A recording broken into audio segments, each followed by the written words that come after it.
the game, right? Part of football, part of playing sports, period. Just part of being a human, something that happens. Regarding the ACC fine, we issued out a statement and go through that. So I'm going to try to move on and not have to speak too much in reference to that. So I want to move on with that. And just excited and thankful that we get the opportunity to go out and play Duke.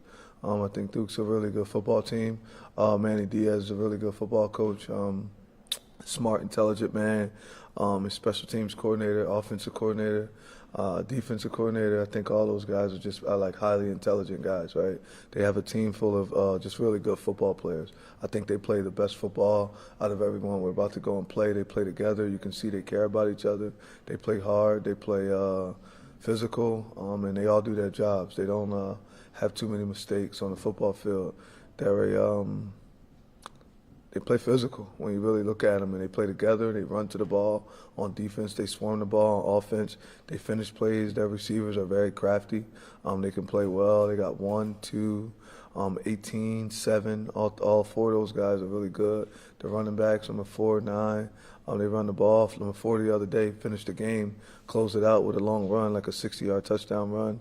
I think on the defensive line, number 4 is a really good interior, but 97 and 9 do a really good job. And then just looking at the guys on the outside, number 2, number 0, on both sides of the ball, 0. But they got a bunch of really good football players.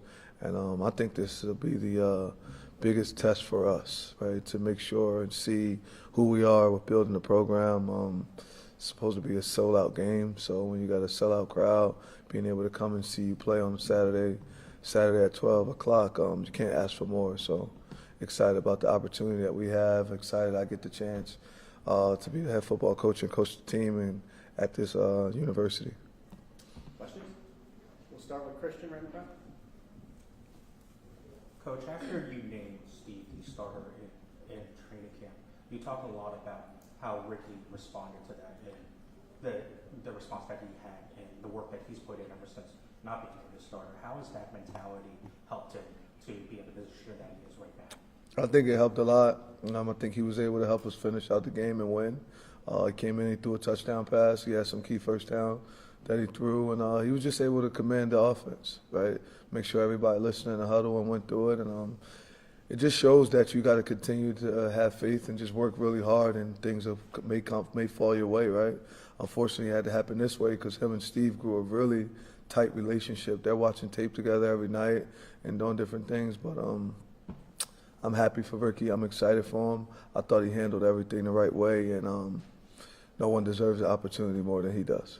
What's his biggest improvement been since the start of the season? Just his mental toughness, understanding the fronts and things of that nature.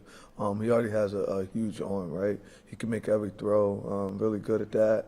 But him just being able to stay focused, and he accepted the fact that he was the number 2, and he said, you know what, it's better than what I was before. I'm just keep working. I know I'm a better football player, and I'll keep working. So when my time comes, I'm going to be ready, and he was ready when his opportunity came.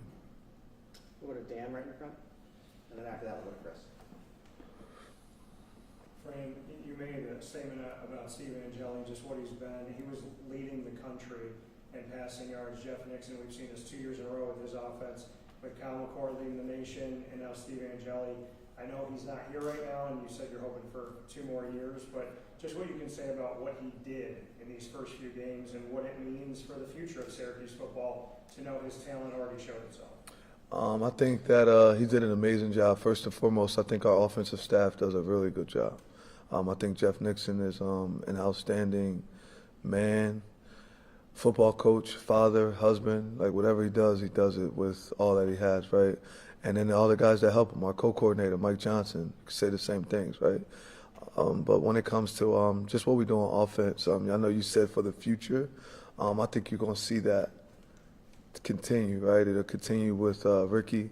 It wasn't like a huge difference of why we picked the guy, right? It took me some time to pick the quarterback. So I'm very thankful that we had 2. Right, I'm lucky and thankful that we had 2, and I hope things continue to go. You know, you got to come in, take some punches, take a couple little shots here and there, but we'll be fine. And I think that our coordinators, you just spoke highly of the offensive coordinator and our co-coordinator, and I feel the same way. And I think Nuns is a really good quarterback coach. So Ricky will continue to move that on.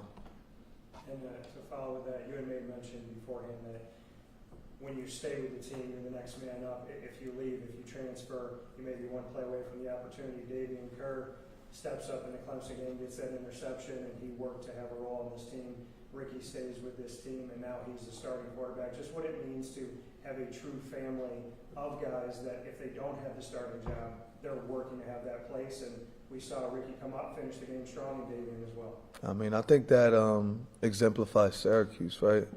When you talk about Syracuse and just what goes on for years and years and years, there's always been people that just kept working and kept working. They went. So it's a lot of diamonds in the rough, and then all of a sudden you see and realize and know who you are.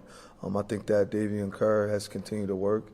When he played last year and he got in the game, caught an interception for us versus Cal, if I'm not mistaken, was able to start from there. And then coming out the first 2 games, he started, though. Like, he was our nickel. And then we moved him over to be able to play some corner because that's where he's a little more comfortable at right now.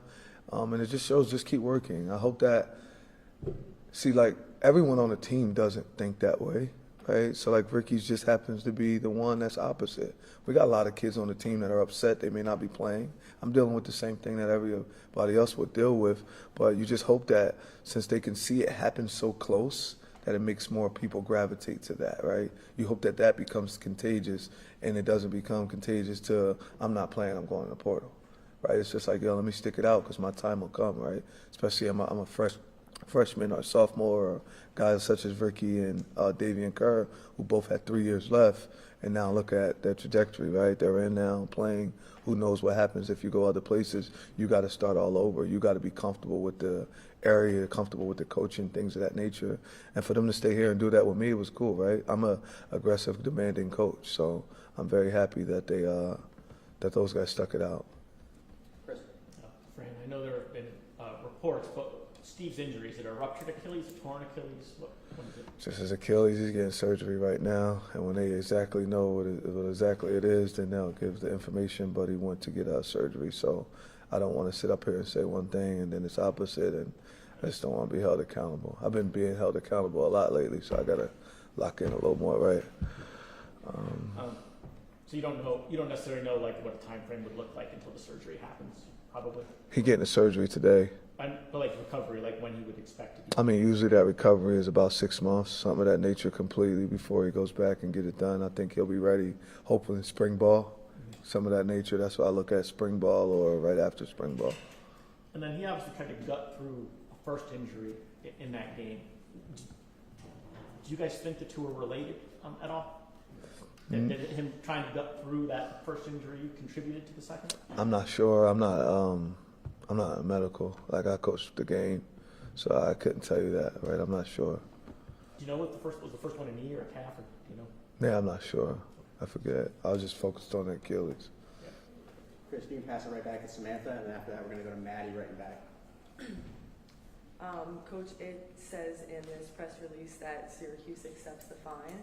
I want to know, does that acceptance mean that you're also acknowledging wrongdoing, going along with Dart, holding yourself accountable? No, I'm just really trying to focus on Duke right now, right? For me, I'm trying to move on. We got a tough football team coming. I think the toughest team that we had a chance to play. So those things happened in the last game. We put the statement out, and I just want to stick to everything that was in the statement and get an opportunity. That's why I'm thankful that our athletic director and everybody made sure that we got a statement put out because they want us to move on and get ready for our next opponent. So that means you're not acknowledging or accepting that? No, I'm just trying to worry about Manny Diaz. We'll go to Maddie He's back. a good football coach. Hey, Fran. Looking at the student team, you said that it was probably the biggest challenge for your team so far. What is it about, the Blue Devils coming off a big win this weekend that makes things so challenging, especially it being a sold-out home game this week? I just think they're highly intelligent athletes that love to compete. Their coaches created a really good culture there. They won 9 games last year. This is his second time as a head football coach. He's been a DC all over. He has a really good offensive coordinator who was at SMU and done a real good job there when he was there. Now he's doing a good job here. Special teams coordinator who was just a prominent high school football coach who knows the game of ball. So I understand. I just know who we're going up against and the type of guys they are, right, and how they love the game of football. And, you know, it's sort of a rival football game too, right? It's an ACC game, opportunity to be able to compete to get to a conference championship. And anytime you see anything with Duke and Syracuse get an opportunity to compete against each other, whether it's soccer, basketball, football, you know, whatever it may be, track, whatever we're going against them, it's always got to be it's a little bit of rivalry there. Now that Ricky's the starting quarterback, to have kind of the crowd support behind him, how big is that to be able to have, you know, his first game as a starter here at Syracuse be a sold-out home game? It's fun. It's gonna be fun. I think he's been in it, right? He played at LSU, so he understands that. He understands and knows what that looked like. He shadowed Jaden Daniels, shadowed Myers around, like he shadowed two really good quarterbacks. So he understands that, and he got a chance to see Kyle here last year. And then over the last 4 weeks, he's been able to be right behind Steve and handle that also. So I think there's no better place for him to be but to be here. And most importantly, he got my support, right? He's number 2 in command right now. Like, I believe in him 100%. I'm very thankful that he gets an opportunity to play. Happy that it's him. I'm sad that Steve had to go, but I'm very thankful and I'm so supportive. I think our whole staff, the entire building, we comfortable. We know who Steve is and we know what he's about, right? When someone works really, really hard, it's like, all right, let's go, you know. We'll go to Aiden right in front.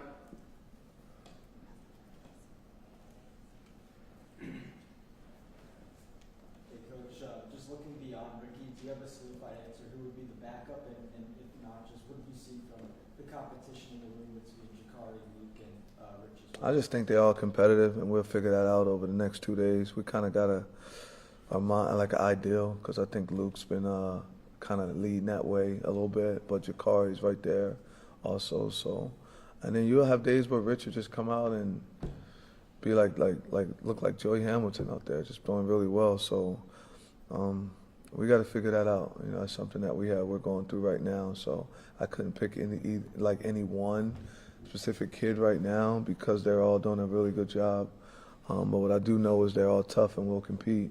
And Coach Nuns will get them ready to be able to see who's going to be the guy. Yeah, and then just looking at Steve, obviously, I'm sure he's going to be dealing with recovery and stuff like that. But how do you think his presence can kind of act as somewhat of a additional coach or quarterback's coach, being in that room with younger guys and then Ricky as well, especially? We're going to do what you said. Yeah, we're going to do that. That was our mindset already, to keep him around. He'll be everywhere. He'll go everywhere. He got to be at practice every day. The only day he's going to miss is the day, and as long as they have him out. Outside of that, he's at every practice. He's in every meeting. He's still going to plan, because I think the best teacher for him, for Ricky, is going to be Steve. Just like Nuns does an amazing job. But there's nothing like having a guy who's your peer that understands and sees what you're seeing and you can talk to and go through it. So he'll be the biggest help, and the type of guy he is with his heart, he's going to do everything he can to make sure that Ricky succeeds. Move up in the third row to WAER.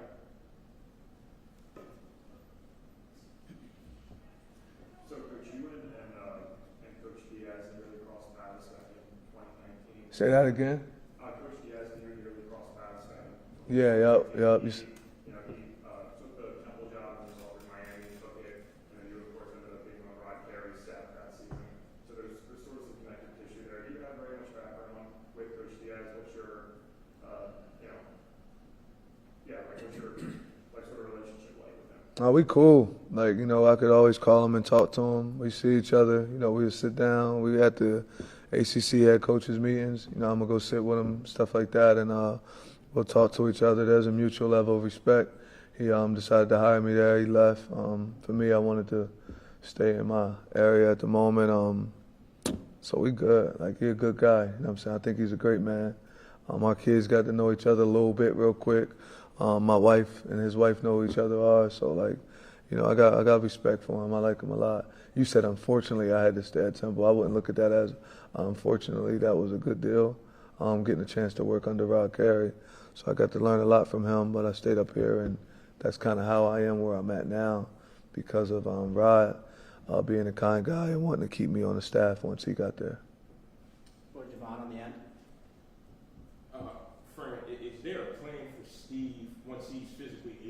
still travel with you guys for away games and kind of, as Jamie said, kind of help Ricky and the guys once he's able to start training? Let me answer this the right way. Yeah, we have a detailed plan for him after he comes back. I'm gonna make sure that he's gonna be like a quarterback coach, because he'll be right there next to Ricky. Because if he can make sure that Ricky, he's the number one guy that Ricky's gonna feel confident listening to, because it'll be one of his peers that are doing it, and then he's already seen him do it. And I believe that us having this plan, him traveling, him being everywhere, him doing everything, he just can't play. It'll help him mentally, because the first and foremost, the number one thing that's important right now is Steve Angeli's mental. We got to make sure that mentally he stays focused and locked in. It's hard for anyone to go from here and just feel like you're here, even though he's going to be even higher, because he's actually going to have more wisdom and understanding. But just the feeling of that is hard for a young man to go through at 21 years old. So we got a full plan, from the mental health to him getting back on the field, of rehab, to just being around the guys, to doing everything. He's pretty much going to be a GA for the next 9 months until it's time for him to get back on the field. But I'm going to take care of all areas to make sure that he's a complete man. He's already going to be online academically, so that way we can keep him straight and have everything being able to heal the right way. Does that answer the question? And for the last few months, you mentioned earlier, you've been saying you feel like you have two quarterbacks that can go out there and win you a game. Steve's no longer one of those two. It's going to be either Luke, Rich, Jakari, whichever one you decide before Friday. Do you still feel have that same faith that you have two quarterbacks that can go out there and win the football game? We're going to always have two quarterbacks that can help us win a game. Whoever that other quarterback may be, then that'll be him. And we might end up with three. I'm not sure of that. But again, the name of the game is to develop. And as long as we continue to develop them mentally and physically, then we'll have the guys that are needed to help us go out and just be able to have one more point than our opponent. Go to Brent in front and then Zach right after that. Fran, I know you said the statement speaks for itself. Faking injuries was something in college football that was universally accepted, that they had to make a rule about it. I'm just wondering how you feel that the ACC chose Syracuse to make an example of it. I'm just trying to focus on Manny Diaz and his staff and their players. I felt what I don't want to do is take away from the fact of our players going out and winning a game against one of the better teams in the country, one of the better programs in the country, one of the best coaches in the country. They won 8 out of the last 10 8 out of the last 10 conference championships. They won 2 national championships. So I don't want to take that away from them, of what our players done. I try to make it, less than what it is, or, minimize that. They made a decision that whatever decision they make, and as our administration says that's what we're going to go with, I got to follow that. And we're going to follow exactly what, we say, and we came out with that statement. And I got to do what Mr. Wildheck stated for me to make sure we move on, and let's focus on Duke. Take questions on Duke from Zach. Fran, obviously you had the onside kick against Clemson in terms of the aggressiveness. What have you seen in terms of the buy-in from your team on special teams so far this year? They're doing a good job. Our special teams coordinator, Ricky Brumfield, his assistants, they work their butts off. The kids are believing more, they're working more. It's tough for some people to get that done, but he's getting them to buy in and have fun and get that done. I think with Mr. Jacobs, Coach Jacobs actually coming on staff, that has helped us a lot, especially with our kicking game. Our kickers are confident, understanding and knowing someone that has done it here and has done it at a high level is able to be out there and help compete with us. That means a lot also. So we just all bought in, right? It's the heartbeat of the football team, and we got to keep getting better at it, though. We all made a vow and agreement this morning that we was going to make that be. We got to step that up a little bit more. I think that Duke's special teams is really good, really good. And you talked about, in terms of last week, you said Clemson is one of the best defensive lines in the country. Yeah. How do you think your group sort of has been gelling in terms of the offensive line for you guys? And how do you think they performed last week, and how do you think they've kind of grown throughout the years? I think they're getting better every week. I think last week was a great job. But honestly, we got to move on. Like Duke is waiting, and they want us to keep worrying about that. They want us to focus on that. We got to focus on Duke. They come here to play. They probably got the better quarterback in the country. right? One of the best in the country. So there's a lot of work that we got to make sure we do on defensive side of the ball to be able to stop these guys. They're a high-power offense. They got a quarterback that can throw and run, and so we got our hands full, and they come to our place. Take two more, one question each from Cooper and then Dan to finish. Fran, how have you seen your young cornerbacks mature through 4 weeks so far? Guys like Demetrius, Boheem Long, and Davian Kerr, just with a lot of responsibility in your secondary, how do you feel like they matured with that responsibility? Well, BJ plays safety. The young corner is Demetrius, and then it'd be Chris, right? Davian Kerr goes in, he plays corner, and he plays nickel. Young secondary, you're saying? I got you. I think they're doing a good job. They're getting better, right? We got a long way to go from what we want it to look like, what we all envision it looking like. But I think every week they're getting better, and I'm proud of them. I'm happy for them. I want them to play better this week than they played last week, and I want them to continue to get better. I want them to do better in the classroom this week than they did last week. You know, everything's a constant rise, right? We can't stay the same. The standard's consistently rising. So we're excited. I'm excited about them, though. I like what they're doing. I like how they're playing. I like that they play well together, and they're starting to communicate almost to where I want them to be communicating with each other at. And then last question to Dan right in front. Fran, looking at the rushing attack, they send Willis and Will Nixon, just what they've done to complement each other and what Ricky Collins can bring to that option that he has with his legs as well, just what the versatility is in the rushing attack as you had him to do. It's going to be fun. We'll figure that out, though, right? That's up to Coach Nixon, and then that's kind of on the defense of what they give us that we see if we're able to take. I do think that having Willis and Nixon both running the ball, they complement each other well. We got some other guys that should be getting in there soon, but I think those guys do a heck of a job. And with Ricky, you know, Ricky's a passer first, so he just happens to be able to run, but Ricky got an arm. Like, he's not really a runner all the time. That's what people think, but Ricky throw that ball. Like, that's the main thing that we're going to have to get done with Ricky. He likes to throw the ball. All right, thanks, Coach. Thanks, everybody. Thanks. Be around in a second for player requests.